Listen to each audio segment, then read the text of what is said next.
Hi, everyone. My name is Johan Mora Valverde, and I'm the youth coordinator here at the SPAN Parent Advocacy Network.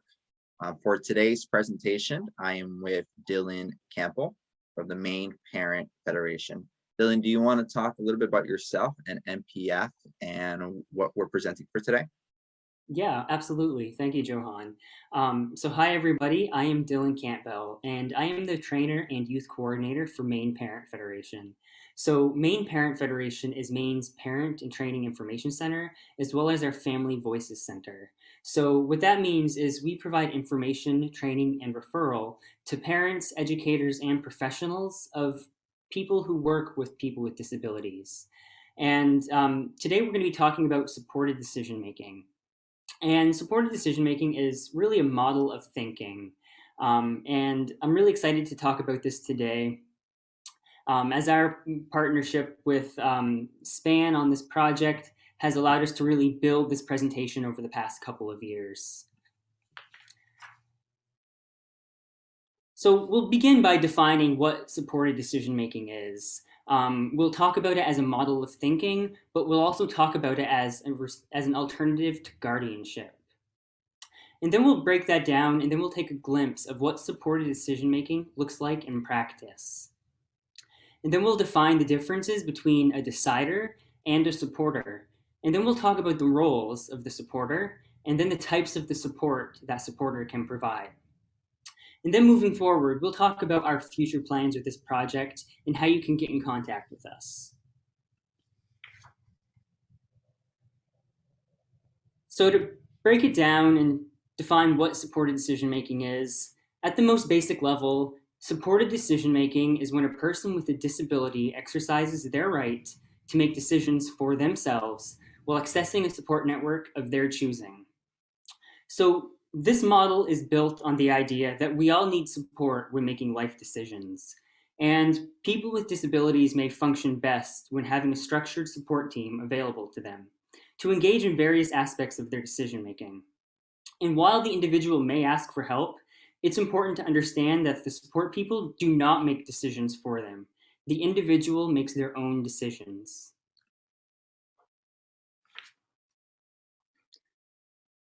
So supported decision making is a model of thinking, and it's a flexible framework that can exist alongside any situation. And every state has different laws regarding supported decision making and guardianship. Supported decision making may not be written or mentioned in your state laws, but either way, you can practice supported decision making. I just want to emphasize that SDM really is a model of thinking. Here's an example of how supported decision making is implemented in Maine's probate code. So in September of 2019, Maine's probate code was changed and updated for the first time in decades. It was adopted in 1969, which remained mostly unchanged until 2019. The probate code is the law that oversees guardianship and other alternatives. The update in September of 2019 included language that mentions supported decision making as what we call a least restrictive alternative to guardianship. Supported decision making and these other least restrictive alternatives to guardianship, in Maine at least, they must now be tried, considered, and ruled out during the 3 stages of guardianship. The reason why we're talking about this project is that many states are moving in this direction, and supported decision making may be a new topic. Some states are a bit farther along, where Maine has had this implemented since 2019. We're going to be talking about supported decision making as being a model of thinking. And what that means is it can really be a la carte. So there can be different concepts of supported decision making that you implement into your everyday life, into your existing situation.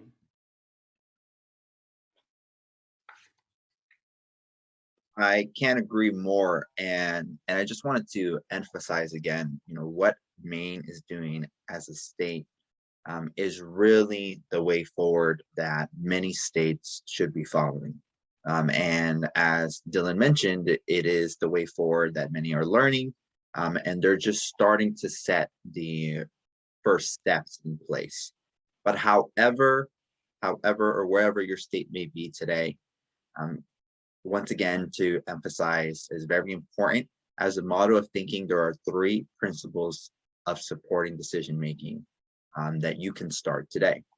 One is everyone has the right to make choices. So it does not matter what your disability may or may be, and it does not matter how you feel in the certain case where you're not sure where to go or what to choose, but you have the right to make the choices. People can get assistance without giving up the right to make choices, which is number two. So you can receive help, you can receive consultation, you can receive any assistance without giving the right to make your choice. So giving up the right to make your choice is never an option. And three, people will often need help in understanding, making, and communicating their choices. So it's not always as easy as picking, but however, you do have to go through the process of understanding, making, and communicating whichever choice you want to make.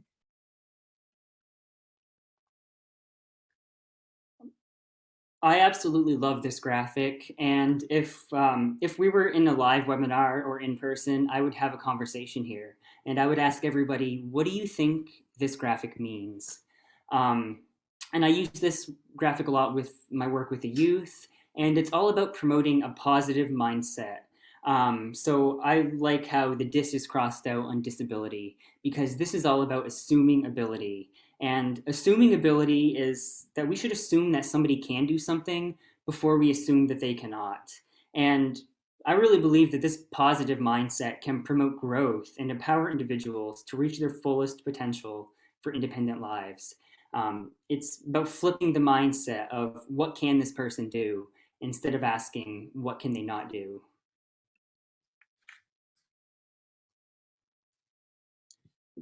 And at the basis of supported decision making is self advocacy. And self advocacy is really about recognizing who you are and speaking up for for what you need. It's about knowing your strengths, your weaknesses, and needs. It's about knowing the things you are really good at and then recognizing where you may need to improve. Um, and then recognizing what steps you need to improve your weaknesses.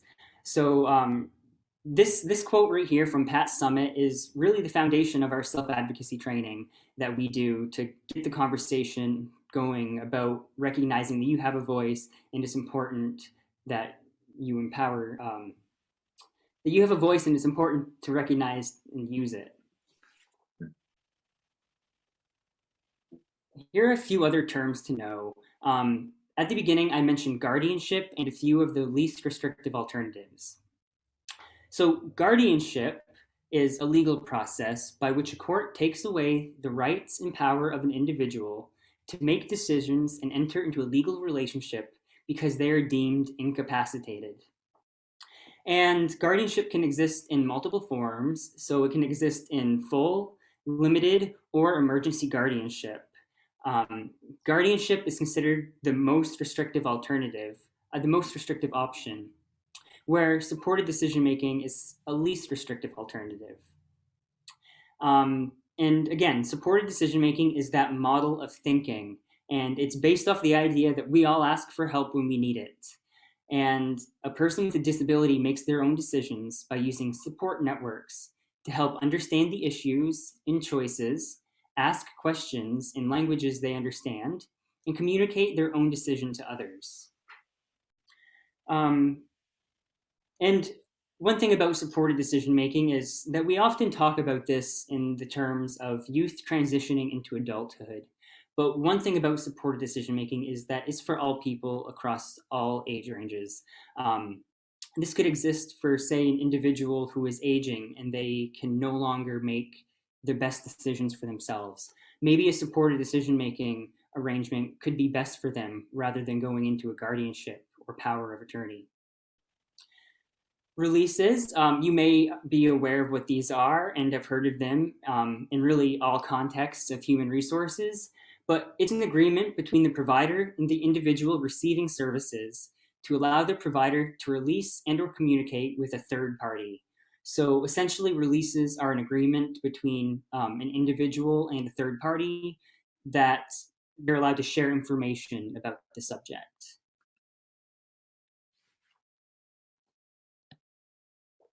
Power of attorney, which I mentioned just a moment ago. This is also a least restrictive alternative to guardianship. You can kind of think about it as being in between, guardianship being the most restrictive and supported decision making being the least restrictive. But a power of attorney is when a person knowingly and voluntarily signs a legal document that identifies someone they trust to act for them. Again, this is kind of thought about in the terms of a person who may be getting dementia, aging, and they're no longer able to make decisions for themselves. But the difference between a power of attorney and guardianship is that a power of attorney must act in the interest and with agreement of the person that they're acting on. And at any time, a power of attorney can be revoked from the person acting as a POA. That's unlike guardianship. Representative payee, this kind of exists across the spectrum. So even if an individual is their own guardian, they will need a representative payee. They can be their own payee. And even within a supported decision-making agreement, you will need a representative payee. And again, this could be the individual and subject if needed be. But this is the person that the Social Security Administration appoints to manage the person's Social Security benefits. So essentially, they're responsible for tracking the finances and saving any unspent money and making sure that the money is spent in the person's best interest. And then one other term to know is an advanced healthcare directive. And this is when a person has a family member or natural support who can make health decisions which the person cannot make even with support. So this is for individuals. It's also called a living will sometimes where you are. And this is an agreement that a person makes in their good health that somebody will be able to make their medical decisions in the time that they're incapacitated, whether due to an accident or whatever.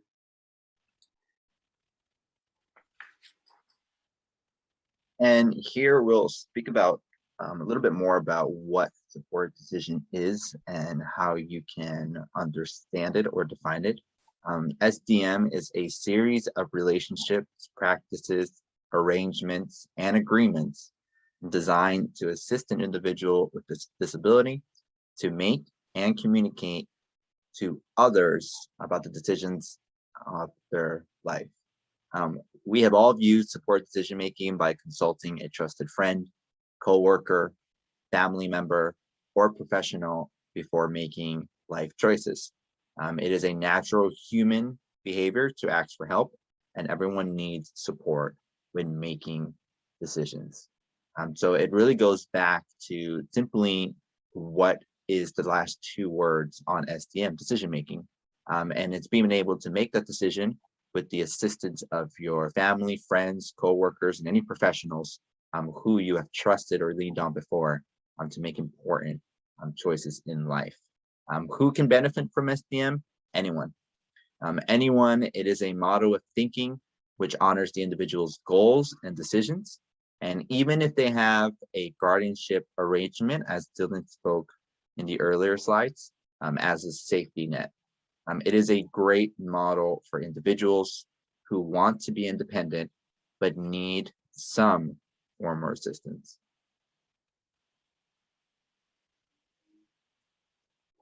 Yeah, and I just kind of wanted to reiterate that it really is a model of thinking. And as Johan just said at the last slide, it can exist within any arrangement that you already have. So this right here is an activity that we would typically conduct if we were in person, and it's a role-playing activity. So we divide the entire audience up into groups of 3 or 4, and we have them identify as one of the following roles. So we have one person play as the young adult, one person pretend they're a family member, one person just be a generic support person, and then another person that could act as maybe a financial agent or medical advisor. So we are role-playing a supported decision-making team. And the situation that has been brought to the supported decision-making team is the young adult has decided to get a tattoo, but has not yet followed through to get this decision. They have come to their supported decision-making team to determine what is needed to get a tattoo. And the caveat is we have one support person assume the position that a tattoo violates their values and belief systems. And so keeping that in mind, we have them proceed with the discussion as if the young adult and they're members of the SDM team. And again, one person has to assume the position that the tattoo violates their values and beliefs. And after a few moments that the conversations have gone on, we asked the groups to report back out. And we asked them, what did you learn? What happened? What kind of conversations did you have? And the things that we're looking for is we're looking for people to say they brought more information to the table. We don't want them to convince an individual not to get a tattoo. And if the tattoo violates your values and beliefs, it's important to remember that this is not your decision. This is the decision of the individual. You are a supporter. So if this is a decision that you cannot simply provide unbiased support for, then maybe you should take a step back from this meeting.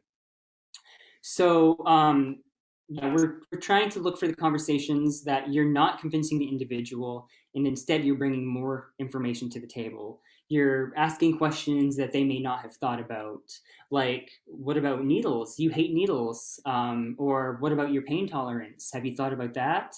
What about your career opportunity? You're bringing more questions to the table that they may not have thought about. Right. And I'll just like to mention on this slide that really it is a wonderful activity that I myself did not learn of until Dylan was working with us and teaching us and really just showcasing this presentation before we started this recording, that this is a fantastic activity to even start with your current SDM team. It really, the way it's structured, the way it's so simple, but it helps everyone on that team sort of understand what their role is.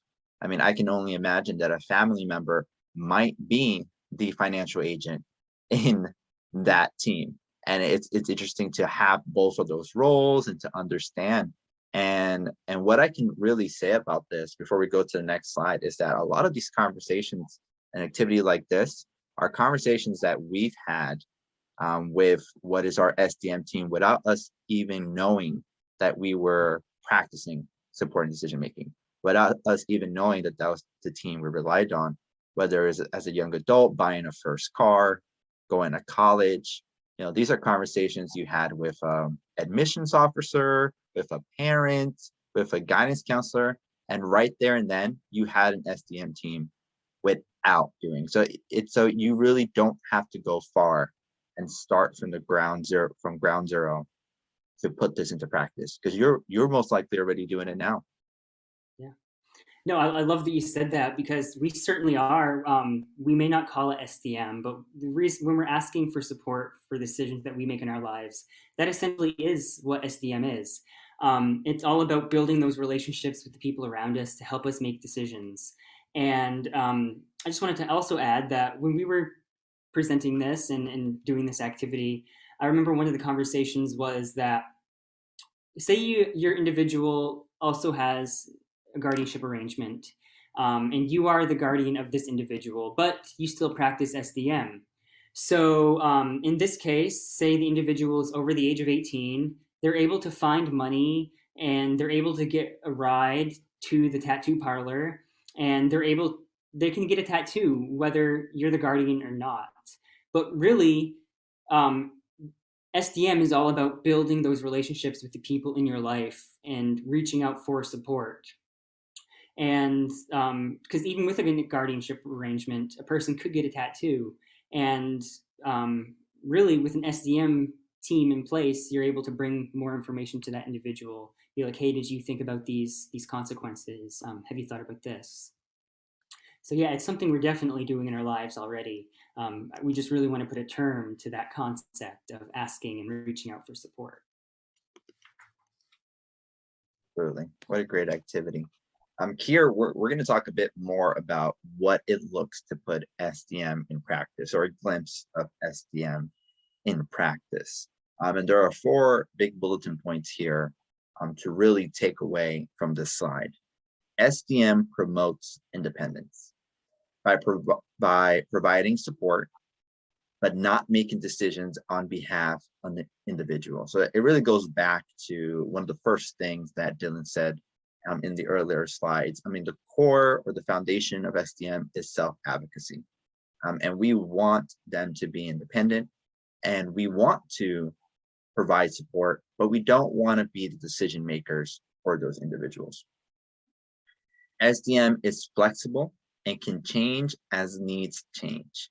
Going back to the previous activity, the conversation could be about tattoo one day, and it could be about what color of a new car they're buying another day. But the thinking is flexible. It can be carried on to multiple conversations, as hard as choosing a college for your next 4 years, to as choosing what to eat the night of. These are things that small decisions to big decisions that promote some sense of independence. But we just don't want to be the decision makers for those individuals. A plan may be written in a supported decision-making agreement, but that is not a legal document. If anything, it works more as what it is called. It is a plan, a guideline on what the agreements are in your SDM agreement. It is best to have a team of supporters, so the duties are shared among multiple people. However, support can be provided one-on-one or within a team. So it goes back to what I said earlier, that you may have a family member on the team that carries more than one hat. Your family member might be your financial agent, because that's who you depend on, whether it's paying for college, paying for bills in the house, or whichever it is. However, this is pretty much simply put that it would work more efficiently if duties were split. You have more insight, and of course, the model of thinking can still be carried on within a team or one-on-one, if that is what you have to work with.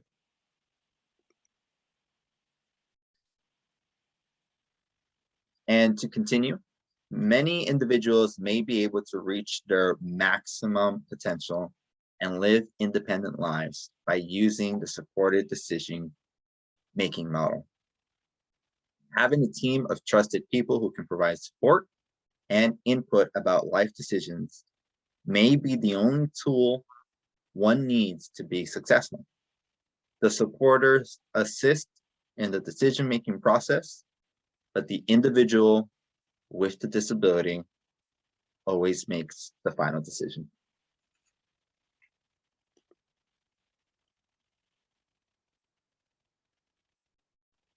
Individuals being supported can choose family, friends, or staff who they want assistance from when making choices. An example is a case manager or a VR counselor. That's an example of a type of staff who you can go to for assistance when making choices.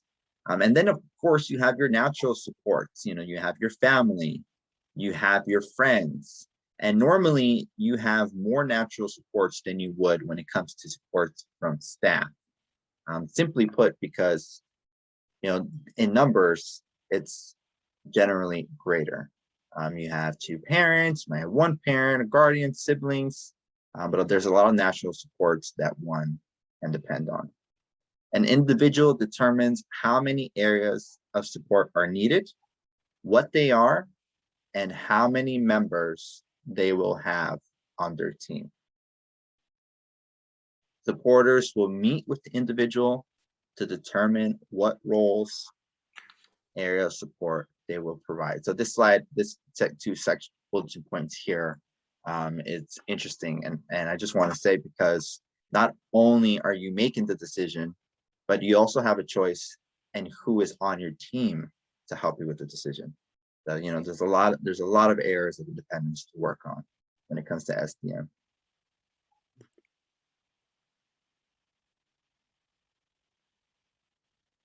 The individual will communicate to their team how much support is needed, how often they would like to meet, and what communication will look like.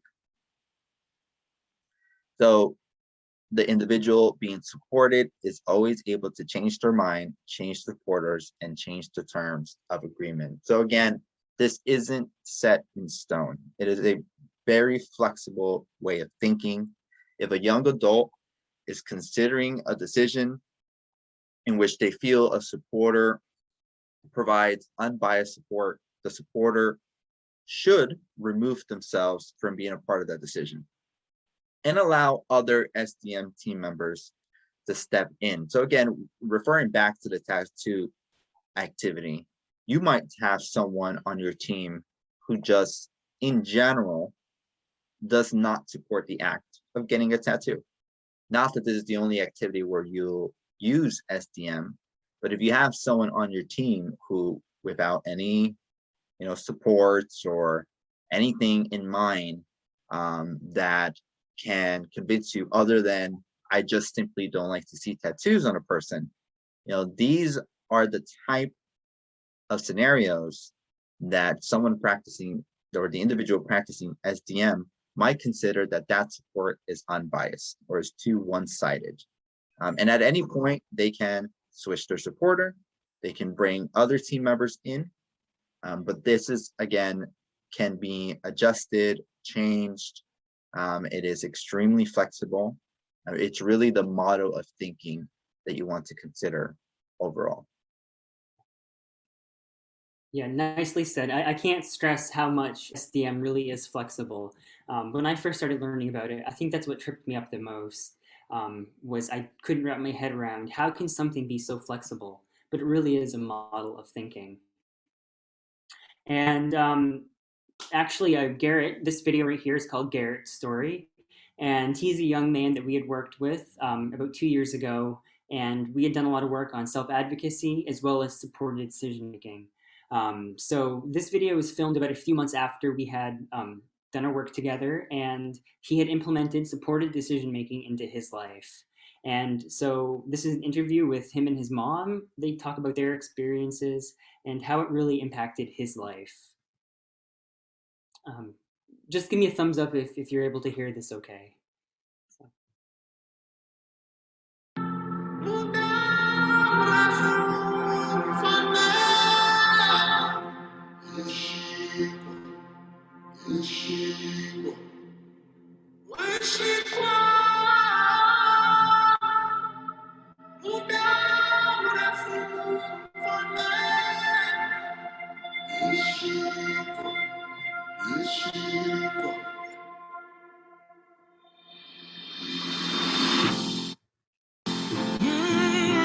And the wind is talking.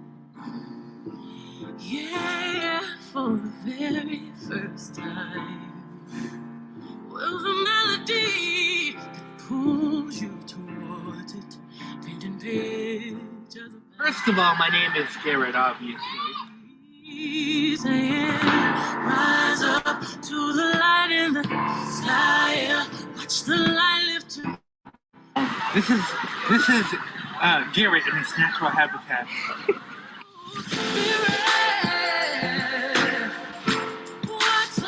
And you do it this way instead.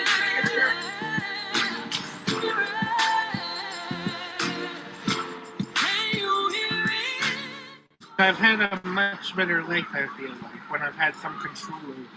I mean, if not for me having a little control over my life, I would not be in the position I am today. I managed to get my GED because I was able to establish a bit of myself into it.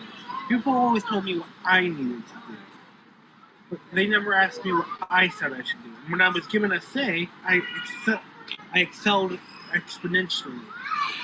I mean, as someone who knew me before I turned 18, told me that I would be where I am today, I would be no, I would think they were crazy. I work at Burger King, I know. But I enjoy it. The hectic craziness is one of the best parts. To quote John Oliver, it's the jobs that are boring that really suck your soul. And this job is definitely not boring. It's something productive, like I'm actually, it feels good. I like it.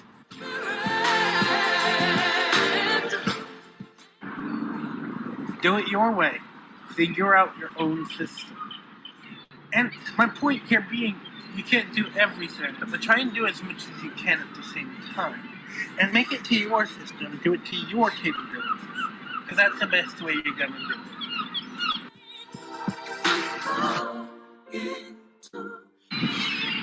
Probably when Garrett was 16, people started coming to me in school, at IEP meetings, Everywhere. doctors, pediatricians, and started talking about transition into adulthood.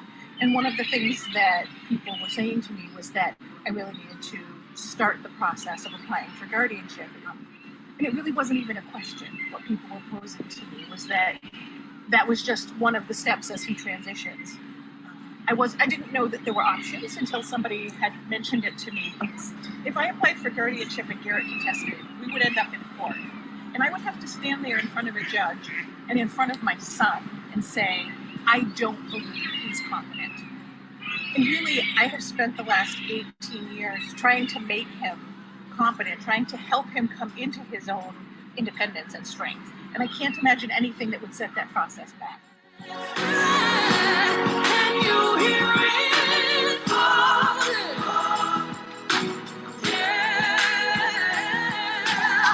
Your destiny is coming close. Stand up and fight.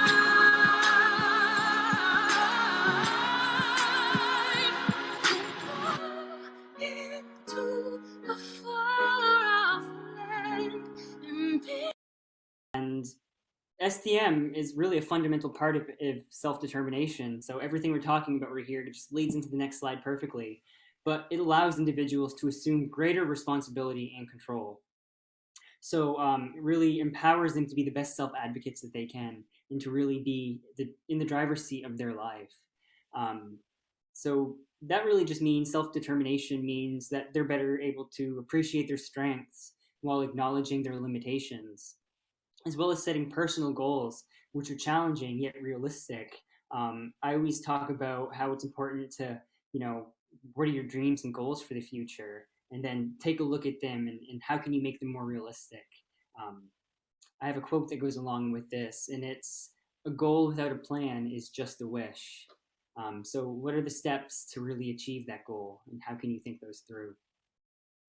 But they're also better able to make appropriate choices and decisions. So when somebody is a really good self-advocate, they recognize their strengths, weaknesses, and needs, and then they're self-determined, they're going to make the best choices for themselves, and as well as be able to advocate for themselves.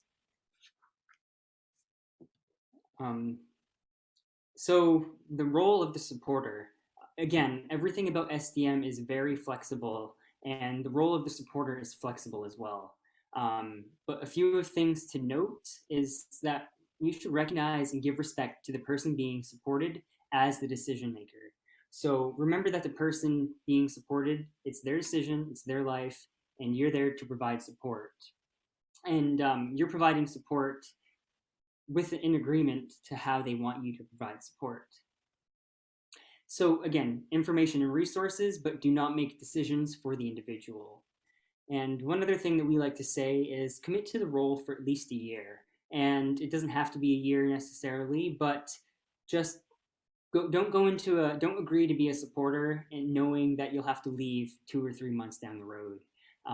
If you are gonna agree to be somebody's supporter, and recognize that if somebody's asking you to be a supporter, recognize that that is a commitment, and it's important to know that you should want some consistency in there. And you should also contribute useful information in a particular area in which you have expertise. So this could be anything. I think the next slide. Any of these areas to provide support. So these are all the different areas of somebody's life in their daily living activities. And each person may need support in a different way, and those supporters can provide support in a different way. So say you have an uncle who happens to manage a bank, so you can assume that they're financially savvy. You're probably going to ask them to help you with your finances rather than cousin Steve, who is in debt. You're really going to just try to find the areas of support that you need support in, and who around you can really provide that support. Oh, I just wanted to also add, when we do this work with the youth, MPF actually has an activity called When I Want Support.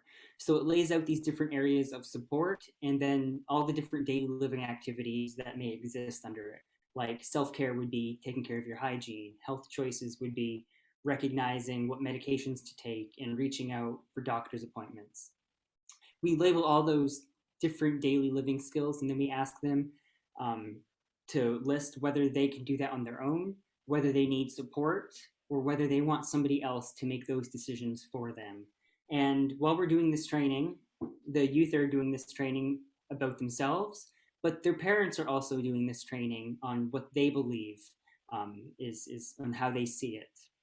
And then we have the parents put the training away, and then the youth come and they present their When I Want Support activity, and they present to their parents what they self-assessed themselves as.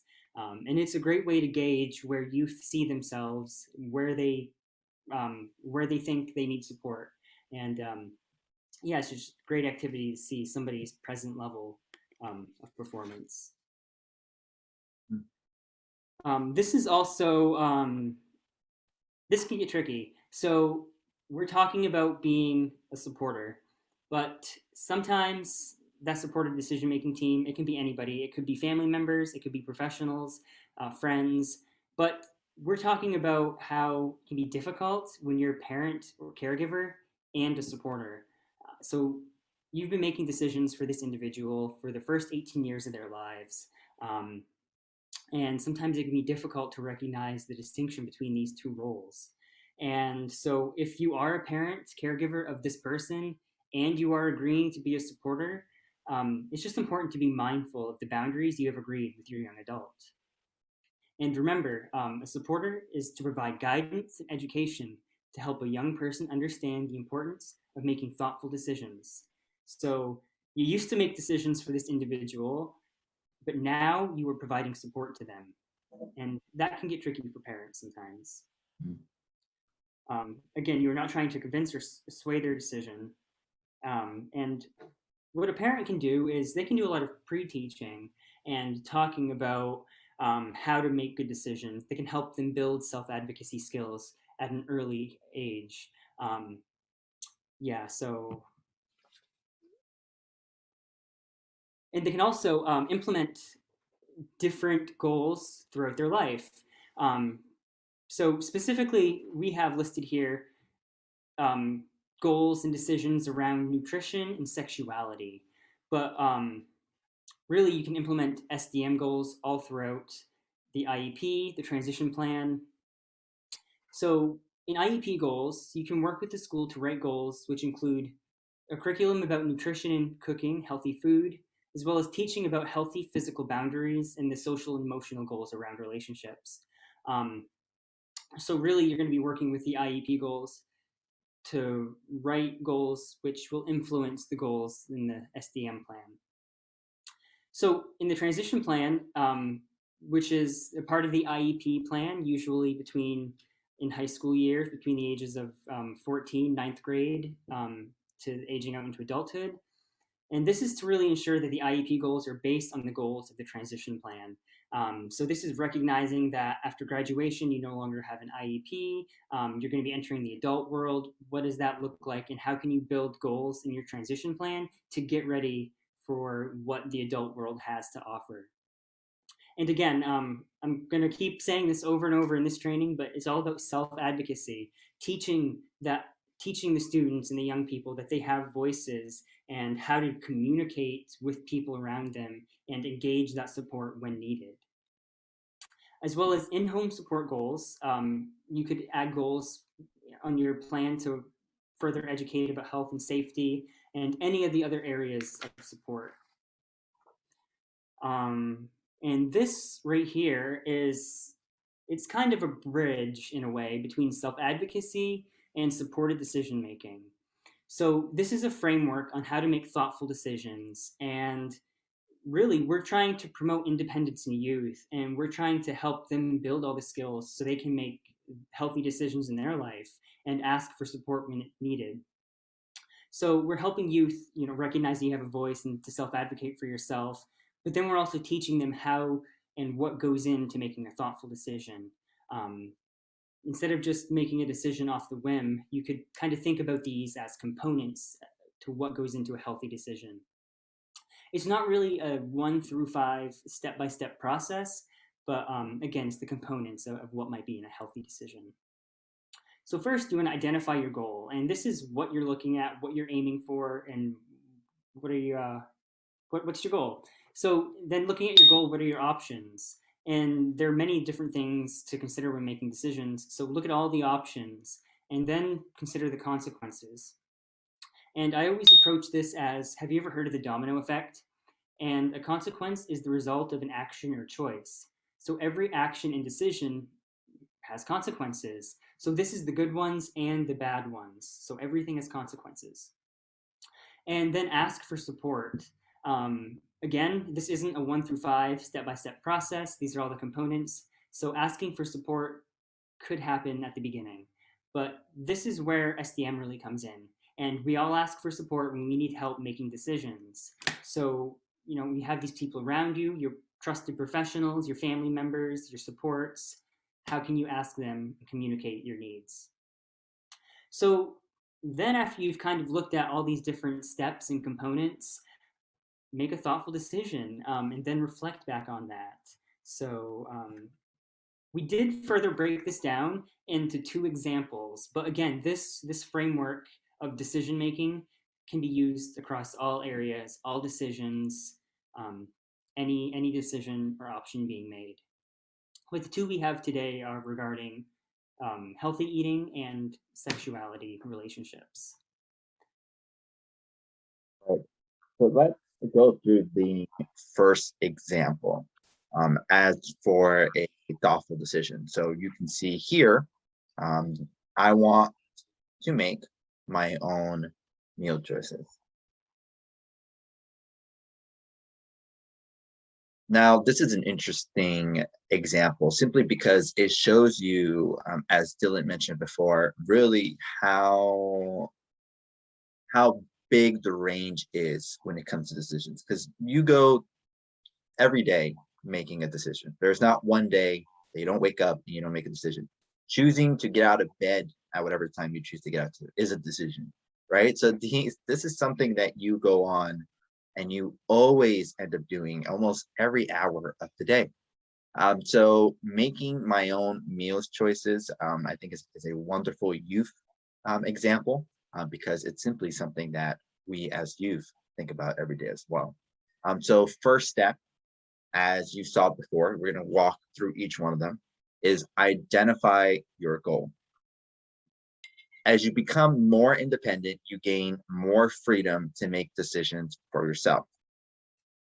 What can you do to demonstrate that you can make good choices about the foods you eat? Weigh your options. So making decisions on your own means that you must think through your options carefully. So when you identify your goal, an example like this, let's put a name to the meal choice. You might decide you don't want to eat red meats anymore, right? So that's your goal. I no longer want a diet or a meal choice where I eat red meats, whatever the reason may be. That would be your goal. You want to put it plain and simple. What is it that you're looking for? And then you want to weigh that options.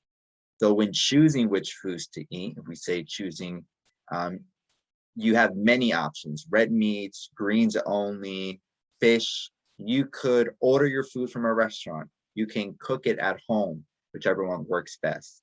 Some meals are quick to make, while others take more time.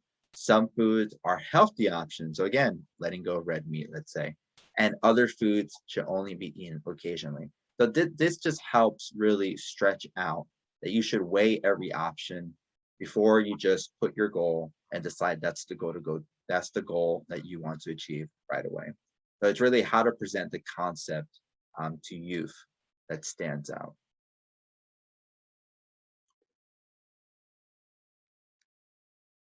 And with the next slide, you want to consider the consequences. So if you order food from a restaurant, it will most likely cost more money than if you make it at home. If you choose to eat nutritious foods, your body will have the fuel it needs to stay healthy and active. If you choose to eat junk food, you may feel tired afterwards. So again, if you decide to just change your diet, you want to eat no red meats, you only want to eat greens, you have to understand what the consequences of that decision is. If you want to eat outside every day, you want to understand what the consequences of that decision is. And usually it's a big consequence because that means that your wallet is just that much thinner, right? So these are things that you have to consider and as you go forward and make a decision. Next step would be ask for support. If you are unsure which foods are healthy for your body, which foods are not, ask for help. Maybe you can ask a teacher. You can ask a coach to understand your options. And there are a lot of good resources online too. For example, www.accessiblechef.com. This is actually a fantastic site that Dylan linked here. I've used it once before in the past, and I've spoken to many youth about it as well.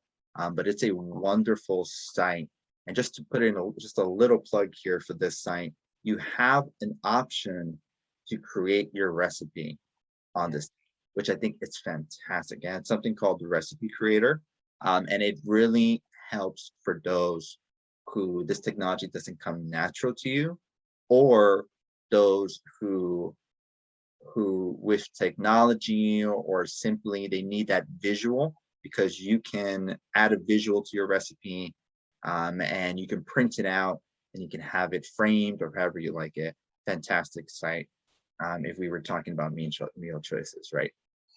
And the next thing is make a thoughtful decision. When you have looked at the many food options, considered the consequences, and asked for support from people you trust, your ordinary decision becomes a thoughtful decision. So really going back and echoing what Dylan said, this whole process is not to make things harder. It actually makes it so much easier, because a decision that you might take at the whim of it, you might wake up one day and say, you know what, I'm only going to eat veggies going forward. And then that going forward, you might feel sick because you're too used of eating things that you just removed all this time. This is a way of simply laying it all out, put everything to each tier and think it thoroughly before you make that decision. And then when you come to that decision, you're that much happier because you invested so much thought and time in making that choice. And so again, this is a wonderful, wonderful example that we think everyone should follow.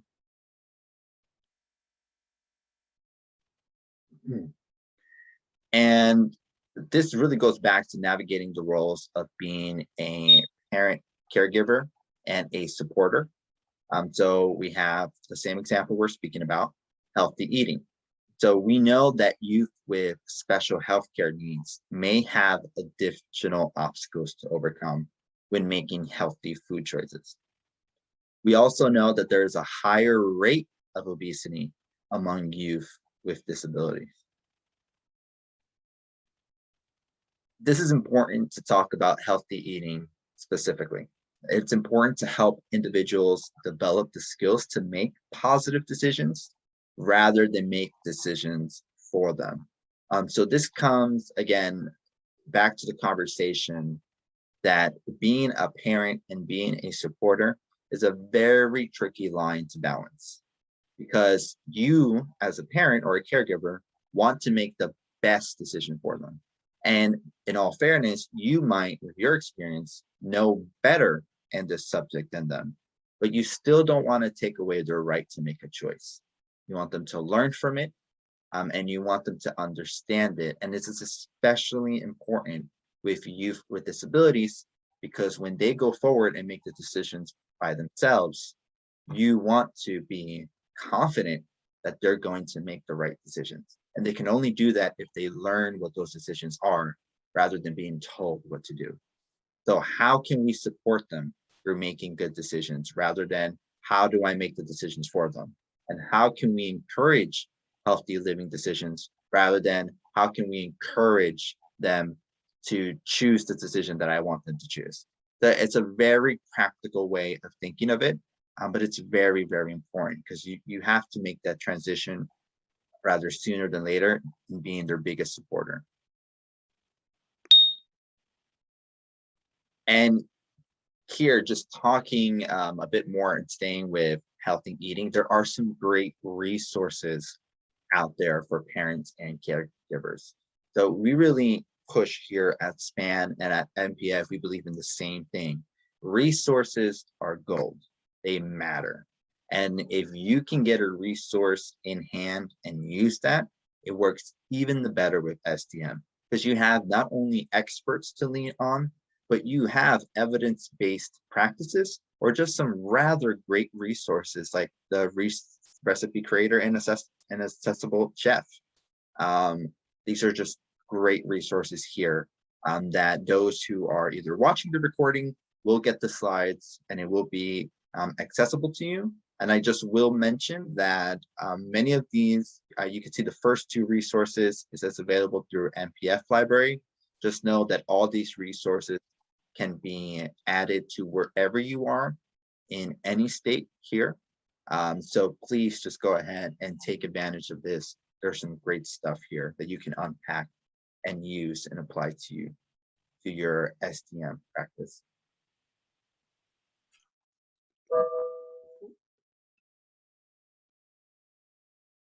Hopefully you can hear me fine. My internet connection was unstable for a minute. But I just wanted to reiterate that this process, it's not exclusive to healthy eating or relationships. This can be applied to any decision and any area of support that we had mentioned earlier.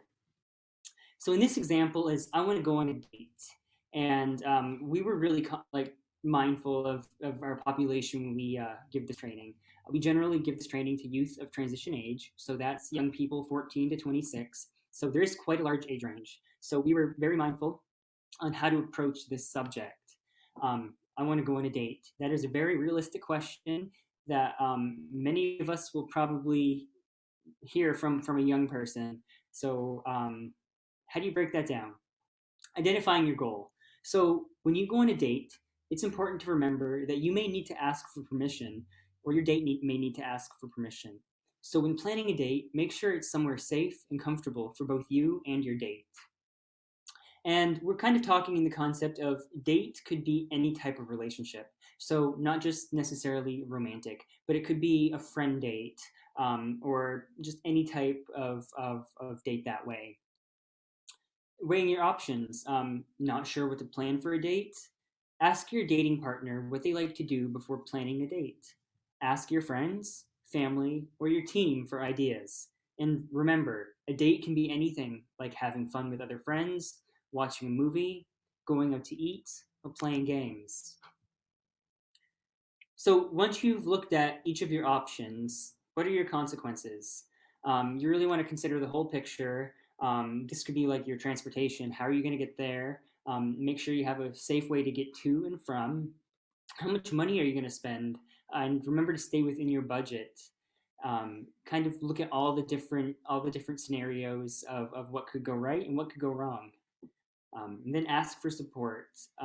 Again, this isn't a step-by-step process, so asking for support could be the first thing that you do. But asking for support, remember to always stick to your plan, or in the plan changes, remember to notify your ride for someone you trust. So utilizing the people on your team, your family, your friends, to ask for support to help make decisions. And again, once you've kind of looked at all these different components of what goes into a thoughtful decision, and then you've made your choice. You've turned your regular decision into a thoughtful decision.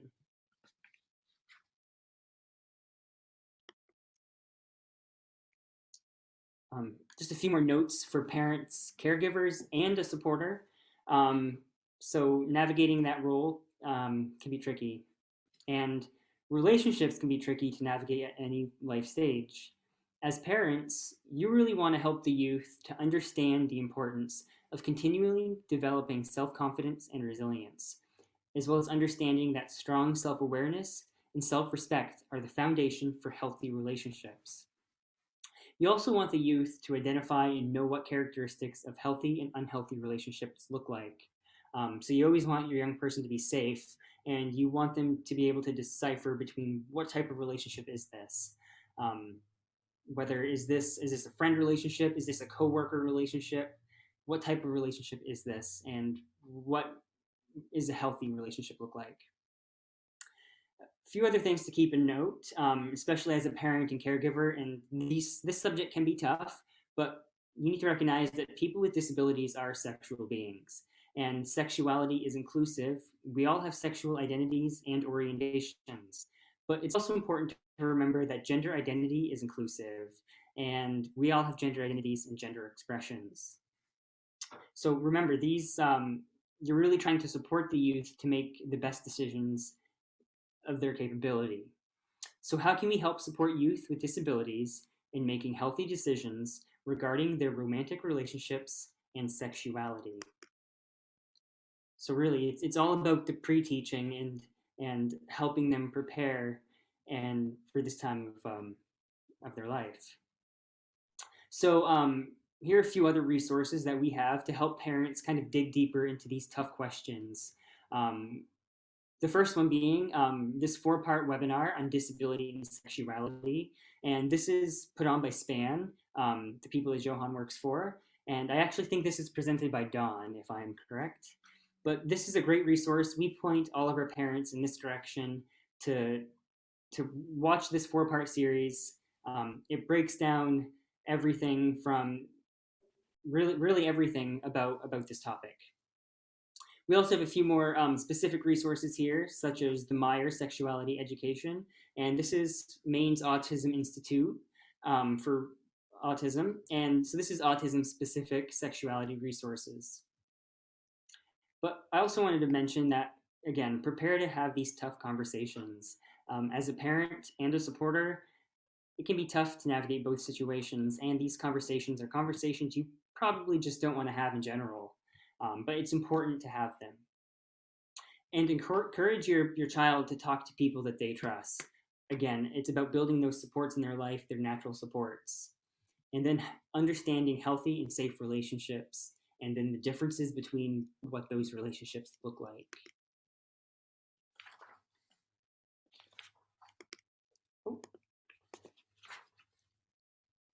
So here are a few of the specific ways that a supporter can provide support. So one of the ways is simply plain language information, which sounds a lot more confusing than what it is, but it's essentially written information in a way that the individual can understand. It's written document, maybe a digital document, but it's written information presented to the individual in language they can understand. Whether maybe that could be simplified words or meeting them where they're at, as well as knowing options. So one of the ways that you can provide support is just by simply knowing what is available, what to do in certain situations, what agencies exist in your area, how can you utilize your previous knowledge, and what can you learn about in the future to bring to this person. Then information provided to suit one's needs. Again, it's all about meeting the individual where they're at. So this is providing info in a way that they can understand, whether verbal communication, pictures, visual aids. Again, meeting the individual where they're at. Then visits and trials. So this could be like setting up different choices to see what fits best. This could be different career exploration activities, job experiences, maybe meeting with different universities and colleges to see if their program would be the right fit for this individual. But it's really setting up meetings and talking to experts, taking classes and learning more information just to bring it back to the table for the individual. Reminders seem simple, but this could be a really great support for some person. This could be setting up a reminder system, to help with day-to-day living tasks. This could be, technology is a great help with this one, setting up reminders using your iPhone, and something like that could be a great system. And then is bringing up the pros and cons, making a list of the good, challenging, and the bad things associated with different decisions. Again, bringing more information to the table.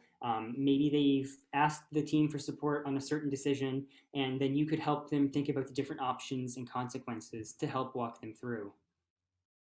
Meetings and appointments. So again, this could be hand in hand with reminders, helping a person, set up meetings and appointments, getting to places where they need to be, assisting them as a support person during their meetings.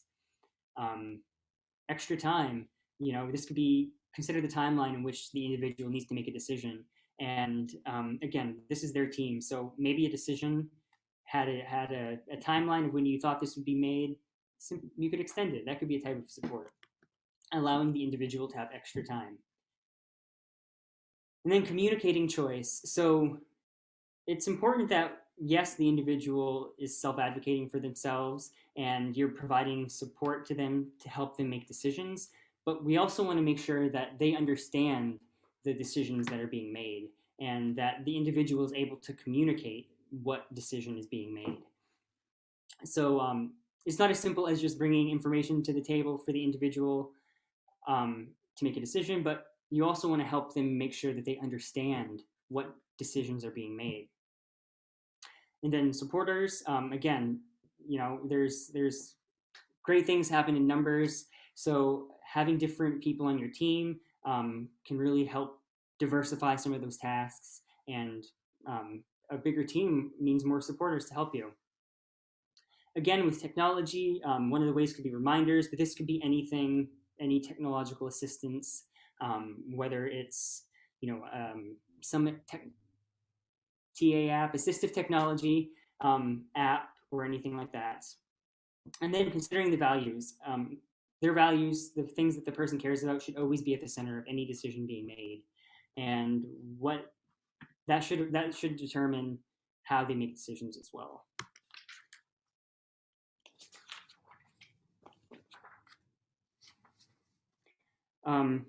So yeah, as we're wrapping up here, just a few things to really hammer on as we leave.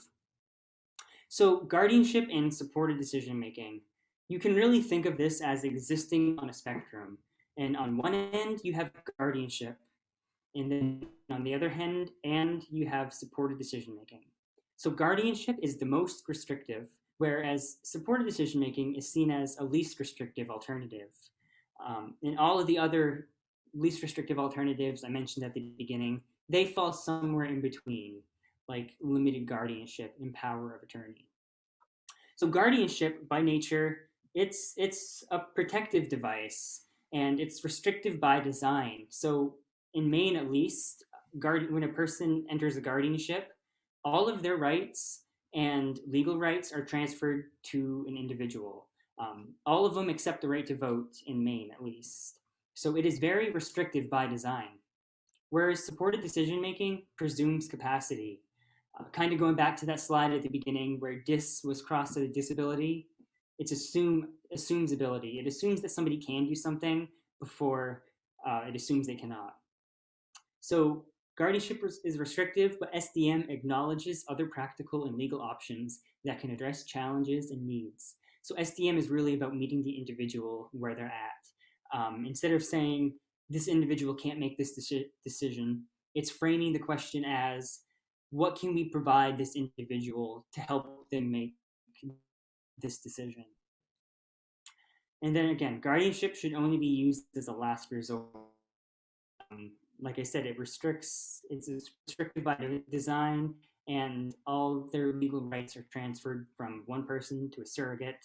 And it's almost often unheard of that guardianship can be reversed.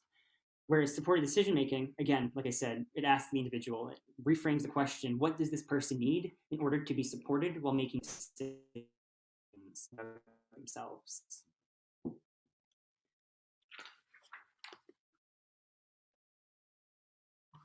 And again, self-advocacy, which is really the foundation of supported decision making, building the skills to be able to ask for support, and self-determination skills, they're important for any person.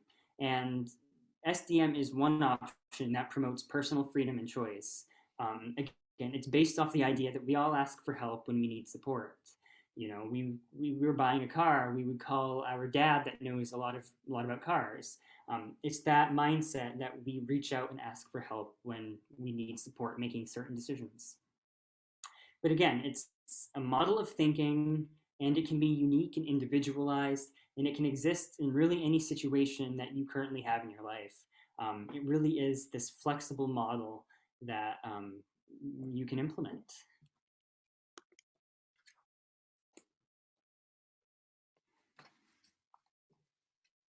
And I really just want to thank for those who are watching the recording and for Family Voices for giving us the opportunity to come together and bring this presentation to you.